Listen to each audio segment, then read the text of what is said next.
మీరు బీఆర్ఎస్ పార్టీలో 15 ఏళ్ళు ఉన్నారు. 15 ఏళ్ళు సేవ చేశారు. లాయల్‌గా ఉన్నారు. కానీ రిజైన్ చేశారు. ఇప్పుడు న్యూట్రల్‌గా ఉంటున్నారు. ఎక్కడా కనిపించట్లేదు. మీ సేవా కార్యక్రమాలు తప్ప ఎక్కడ లేరు. అయితే మీ దారెటు? నల్లా మనోహర్ రెడ్డి దారెటు? నా దారి సనాతన ధర్మం వైపు. హ్మ్.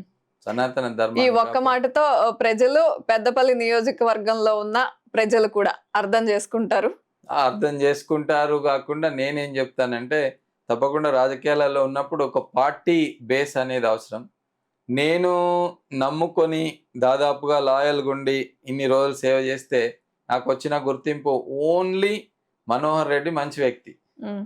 మంచి వ్యక్తులకు ఎందుకు అవకాశాలు రావద్దు అనే దాని మీద కొట్లాడి హ్మ్. రానున్న రోజులలో ఏ పార్టీ అయినా నేను రాజకీయ పార్టీలను కూడా కోరుతా ఉన్నా హ్మ్. పనిచేసే వ్యక్తులకు అవకాశం ఇవ్వండి. ఇప్పుడు పార్టీకి లాయల్ విధేయంగా ఉన్న వ్యక్తులకు అవకాశం ఇవ్వండి. కానీ ఈ పార్టీ నుంచి తెచ్చి ఇంకో పార్టీ నుంచి తెచ్చి ఈ పార్టీలు మార్చే నాయకులే రాజకీయాలను శాసిస్తున్నారు. ఆ సిస్టమ్ పోవాలని కోరుకుంటాం. 15 ఏళ్ల నుండి నిత్యం రాజకీయాల్లో ఉన్నారు. యూకే నుండి మరి ఇక్కడికొచ్చేసారు రాజకీయాల మీద ఇంట్రెస్ట్‌తో. కానీ ఎందుకు సెకండ్ క్యాడర్ మీతో కలిసి నడవలేదు? రాజకీయాలలో పవర్ పాలిటిక్స్ నడుస్తా ఉన్నాయి. హ్మ్. అధికారం ఎక్కడుంటే హ్మ్. నాయకులు కూడా అక్కడే ఉంటారు. కానీ నిజంగా కూడా బాధ అయితుంది. నేను ఈ సందర్భంలో ఒక విషయం చెప్పదలుచుకున్నా సెకండ్ క్యాడర్ కూడా. నాతో నడిచినా నడవకున్నా గానీ రానున్న రోజులలో ఎలక్షన్లు వచ్చినప్పుడు అందరూ ఏం చేస్తున్నారు ఇబ్బడి ముబ్బడిగా ఖర్చు పెడతారు. ఎమ్మెల్యే అంటే సరే ఆర్థికంగా ఉన్నవాళ్ళు వాళ్ళు ఖర్చు పెట్టినా వాళ్ళకి కుటుంబానికి వాళ్ళకేం ప్రాబ్లం ఉండదు. డబ్బులు ఉన్నవాడు ఖర్చు హ్మ్. పెట్టినా అది ప్రాబ్లం కాదు. కానీ అప్పులు తెచ్చి హ్మ్. భూములు అమ్ముకొని సెకండ్ క్యాడర్‌లో చాలా మంది ఇబ్బంది పడతా ఉన్నారు. బయటికి చెప్పుకోలేక. హ్మ్. నేనేం కోరుతా ఉన్నానంటే రాజకీయాలలో ఉన్నప్పుడు నువ్వు సేవ చేయడానికి వచ్చినావు. హ్మ్. సేవ అనేది వాళ్ళకి స్థానికంగా ఉండే అవసరాలు గాని డబ్బు రూపకంగా ఈ మద్యం కోసమో, డబ్బులు పంచో స్థానిక ఎలక్షన్‌లలో ఇప్పుడు వచ్చే ఎలక్షన్స్‌లో స్థానిక సంస్థల ఎలక్షన్స్‌లో అందరూ గూడా ఎక్కువ ఒకళ్ళ మీద ఒకళ్ళు పోటీగా ఖర్చు పెడతారు. హ్మ్. నేనేమంటున్నా అంటే రానున్న రోజులలో ఫెయిర్ పాలిటిక్స్ కోసం మీరు నామినేషన్ ఎయ్యండి, పోటీ చేయండి. గెలిస్తే సేవ చేయండి. గెలవకుంటే మరింత సేవ చేస్తూ మళ్ళోసారి ట్రై చేయండి. డబ్బులు పంచి మద్యం మంచి గెలిచి ఆ డబ్బులు అప్పుల పాలై కుటుంబాన్ని రోడ్డు మీదకెచ్చి మీరు రోడ్డు మీద పడి ఆర్థికంగా ఇబ్బంది పడి జీవితాలను సర్వనాశనం చేసుకుంటారు. అట్లా కాకుండా నేనేం కోరుతా ఉన్నా అంటే నాతో చాలా వరకు యూత్ గ్రామాలలో పెద్దలందరూ నాతో రెగ్యులర్‌గా మాట్లాడుతా ఉంటారు. చెప్తా ఉంటారు. మేమున్నాం మీతో తప్పకుండా.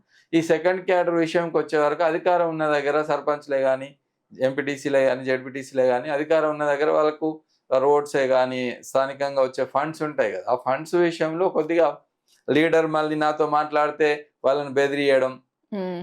ఇక లీడర్ పేరు అక్కడ స్థానికంగా ఉన్న ఎమ్మెల్యే. వాళ్ళని బెదిరియడం, నాతో మాట్లాడొద్దని, నాతో రావడం, నేనెళ్ళే ప్రోగ్రామ్స్ సోషల్ వర్క్ అయినా, మంచి కార్యక్రమమైనా అంటే పోవద్దన్న ఇప్పుడు రిస్ట్రిక్ట్ చేయడం. పెద్దపల్లిలో బీఆర్ఎస్‌కి ఎవరైతే కార్యకర్తలున్నారో ఇప్పుడు కాంగ్రెస్ వాళ్ళతో కుమ్మక్కయ్యారు కాబట్టి అందరూ ఒకవైపే ఉన్నారా? చాలా మంది ఎళ్ళిపోయారండి. హ్మ్.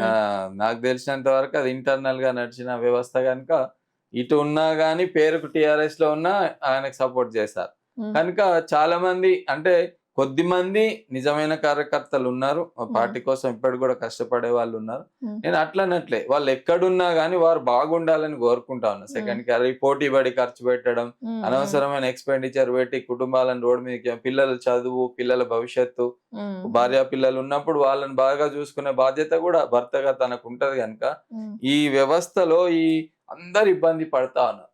హ్మ్. ఈ 5, 10 వేల కోసం ఆ లీడర్ దగ్గర కూర్చోవడము. అవసరం లేదు గదా! మనం లక్షలు ఖర్చు పెట్టి హ్మ్. 5, 10 వేల కోసం ఇంకోళ్ళ దగ్గర చేయి చాచడం అనేది ఆ వ్యవస్థ అనేది పోవాలే. హ్మ్. తప్పకుండా గౌరవం అనేది వాళ్ళు గౌరవం కోరుకోవాలి.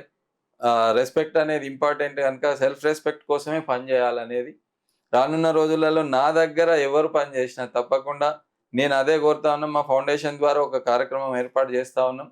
జేపీ గారిని పిలిచి అలాగే జేడీ లక్ష్మీనారాయణ గారు కొద్ది పెద్దలున్నారు. హ్మ్. పొలిటికల్ హ్మ్. అనలిస్ట్ మధు గారు వీళ్ళందరిని పిలిచి హ్మ్. ఒక కార్యక్రమాన్ని ఈ ఎలక్షన్స్ బిఫోర్ ఒకటి ఏర్పాటు చేసి ఒక ఒక రకంగా వాళ్ళని మోటివేట్ చేద్దామని. మీరు అనవసరంగా ఖర్చు పెట్టి హ్మ్. ఊళ్ళో పోటాపోటీగా పోయి ఎలక్షన్‌లలో గెలవాలని గాదు ప్రజల మనస్సులు గెలవాలే. హ్మ్. తప్పకుండా మంచి కార్యక్రమాలు జేయడంలో ముందుండాలి తప్ప, ఆ డబ్బులు ఖర్చు పెట్టడమే ఎలక్షన్‌లో గెలవడమే ఇంపార్టెంట్ కావద్దు. మీరు ఆర్థికంగా ఇబ్బంది పడొద్దు. జీవితాలను పాడు చేసుకోవద్దనే దాని మీద అవగాహన కోసం ఒక సదస్సు పెడదామన్న ఆలోచన ఉంది. అది దాని గురించి కూడా ప్లానింగ్ నడుస్తాం. సరే, మొత్తానికి మీ దారి ఎటువైపు అయినా ఈసారి వెళ్లే దారి మీకు మంచి రిజల్ట్ ఇవ్వాలని ఆల్ ది బెస్ట్ చెప్తూ thank you so much. Thank you అండి. Thank you.